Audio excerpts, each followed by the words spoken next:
നമസ്കാരം, ജന്മഭൂമിയിലേക്ക് സ്വാഗതം. യമനിൽ ഹൂതി തീവ്രവാദ കേന്ദ്രങ്ങളിൽ ബോംബിട്ട് നശിപ്പിച്ച ഇസ്രായേൽ. പാലസ്തീനിലെ ഹമാസിന് പിന്നാലെ ലെബനിലെ ഹിസ്ബുള്ള കേന്ദ്രങ്ങളും തകർത്ത് ഇസ്രായേൽ.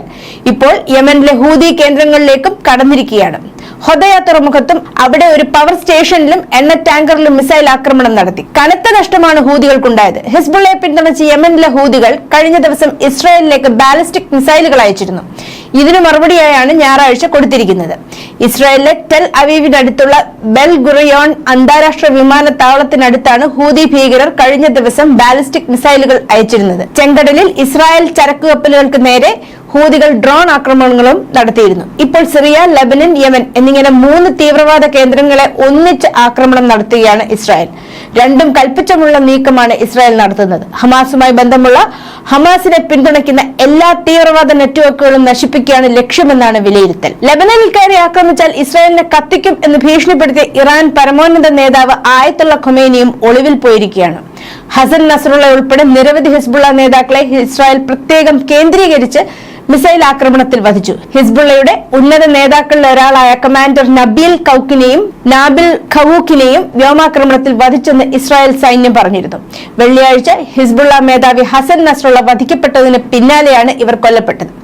ഹിസ്ബുള്ളയ്ക്ക് കനത്ത തിരിച്ചടിയാണിത്. ഇതോടെ ലെബനിലെ ഹിസ്ബുള്ള കേന്ദ്രങ്ങളിൽ നേതൃസ്ഥാനം ഏറ്റെടുക്കാൻ തന്നെ തീവ്രവാദികൾ ഭയപ്പെടുന്ന സ്ഥിതിവിശേഷം സംജാതമായിരിക്കുകയാണ്. അതിനിടെ ഹിസ്ബുള്ള തലവൻ സയ്യിദ് ഹസൻ നസ്രുള്ളയുടെ മൃതദേഹം കണ്ടെത്തിയിരുന്നു. ശരീരത്തിൽ സ്ഫോടനം നടന്നതുകൊണ്ടുള്ള മുറിവുകളൊന്നുമില്ലെന്നും ആണ് റോയിറ്റേഴ്സ് റിപ്പോർട്ട് ചെയ്യുന്നത്. സ്ഫോടനം മൂലമുണ്ടായ ആഘാതമാണ് നസ്രുള്ള കൊല്ലപ്പെട്ടതെന്നാണ് സൂചന. ഇതോടെ പേടിച്ച് മരിച്ചെന്ന് സോഷ്യൽ മീഡിയ പറയുന്നു. ഹിസ്ബുള്ള മേധാവി ഹസൻ നസ്രല്ല ഉൾപ്പെടെയുള്ളവരുടെ മരണത്തിനിടയാക്കിയ ആക്രമണത്തിന് ഇസ്രായേൽ ഉപയോഗിച്ചത് ജനവാസ മേഖലകളിൽ ഉപയോഗിക്കുന്നതിൽ നിന്ന് ജനീവ കൺവെൻഷൻ വിലക്കിയതും മാരകശേഷിയുമുള്ളതുമായ ബങ്കർ ബ്ലാസ്റ്റർ ബോംബുകൾ. 6 മീറ്റർ വരെ കോൺക്രീറ്റ് തകർക്കാനും ഭൂമിക്കടിയിൽ പാഞ്ഞെത്തി 30 മീറ്റർ വരെ ഉഗ്രസ്ഫോടനം നടത്താനും ശേഷിയുള്ളവയാണിവ.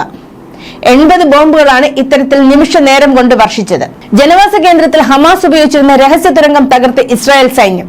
സെൻട്രൽ ഗാസയിലാണ് 1 കിലോമീറ്റർ വരുന്ന തുരങ്കം ഇസ്രായേൽ സൈന്യം തകർത്തത്. ഹമാസ് അണ്ടർഗ്രൗണ്ട് ഓപ്പറേഷനുകൾക്കായി ഉപയോഗിച്ചിരുന്ന ഇടമാണിതെന്ന് ഇസ്രായേൽ സൈന്യം പറഞ്ഞു. തുരങ്കത്തിന്റെ വീഡിയോയും ഇസ്രായേൽ സൈന്യം പങ്കുവച്ചിട്ടുണ്ട്. പടിക്കെട്ടുകൾ ഉൾപ്പെടെയുണ്ട്. ഒരാൾക്ക് മാത്രം നടന്നു പോകാനുള്ള വീതിയിലാണ് വഴി. പ്രത്യേകം നിർമ്മിച്ച മുറികളും ആയുധങ്ങളും ഉപകരണങ്ങളും ഇവിടെ കണ്ടെത്തിയതായി ഇസ്രായേൽ സൈന്യം അറിയിച്ചു. കഴിഞ്ഞ ദിവസം ഐക്യരാഷ്ട്രസഭ ജനറൽ അസംബ്ലിയുടെ പ്രസംഗത്തിനിടെ ശാപവും അനുഗ്രഹവും കാണിക്കുന്ന ഭൂപടവുമായി ഇസ്രായേൽ പ്രധാനമന്ത്രി ബെഞ്ചമിൻ നെതന്യാഹു എത്തിയിരുന്നു. വലതു കൈയിലുള്ള ഭൂപടത്തിൽ ഇറാൻ, ഇറാഖ്, സിറിയ, യമൻ എന്നീ രാജ്യങ്ങളെ അടയാളപ്പെടുത്തി അതിൽ ശാപമെന്നും ഇടതു കൈയിൽ പച്ച നിറത്തിൽ ഈജിപ്ത്, സുഡാൻ, സൗദി അറേബ്യ, ഭാരതം ഉൾപ്പെടെയുള്ള രാജ്യങ്ങളെ അനുഗ്രഹമെന്നുമാണ് രേഖപ്പെടുത്തിയിരിക്കുന്നത്. ഇതിൽ രണ്ടിലും പാലസ്തീനെ ഒഴിവാക്കുകയും ചെയ്തു. അങ്ങനെ ഒരു രാജ്യം നിലനിൽക്കുന്നില്ലെന്ന തരത്തിലാണ് നെതന്യാഹു ഭൂപടം കാണിച്ചത്. News desk, Janmabhumi.